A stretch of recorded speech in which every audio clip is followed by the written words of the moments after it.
Sveiki. Jeigu dėl kažkokių priežasčių pavasarį jūs nenugenėjote hortenzijos savo, pavyzdžiui, kaip aš irgi, bijojau, ar jinai išvis išleis pumpurus, tai viskas gerai, matau, dabar išleido. Ir netgi labai daug išleido. Tai tam, kad būtų, aš bent jau siekiu, kad būtų gražus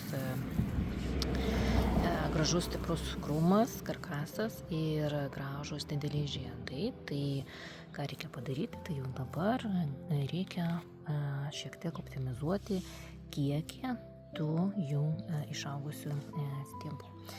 Tai vat, jeigu žiūrim, tai čia pavyzdžiui, jisai vienas, gerai jam, čia iš apačios auga, tai jam viskas gerai. Matau, šitie du silpni ir vienas yra šalia didelis. Tai tie silpni, žiūrėkite, šitie jau tuoj užaugs, ar ne, šitas užaugs, uždengs, čia neliks šviesos ir mažai maistinių medžiagų, todėl kaip ir nieko gero iš jų nebus, ar ne, žiedeliai bus, žydėt galimai, bet bus smulkus. Tai vadinasi, juos tiesiog galima ir gražiai nuimti.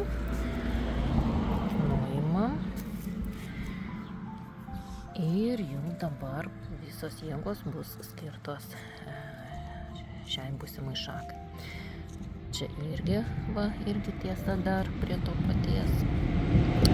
Tik bus dvi. Čia kažkodėl pienė pas mane įlindo. Taip, žiūrim toliau, ką čia turim.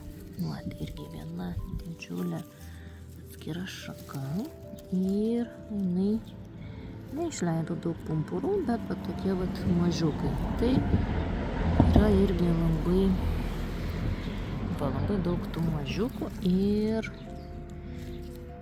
čia šitos aš buvau palikusi tam, kad, kaip ir minėjau pradžiai, čia niekas nevyko, galvojau visai manai dings, bet vėliau pradėjo busti šitie pumpurai. Tai čia tas variantas, kai jūs nieko nedarysite su hortenzija, pabus pumpurai, bet ir pradės augti stiebeliai, bet pasižiūrėkit, koks skirtumas, jeigu jisai žemai nugenėtas ir jeigu yra mažai, ar ne, tų ūgliukų, tai pasižiūrėkit, kokio jie jau dabar yra storio ir stiprumo.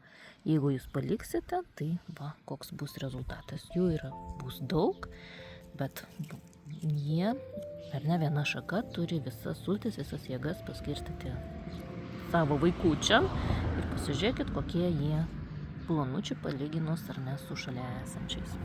Kur viena šaka maitina vos vieną ar kelis tik tai tuos ūgliukus. Tai aš, kai jau pabudo pumpurai, tai palikau juos tam, kad dabar nuimčiau irgi didesnius ir bandysiu pasidauginti.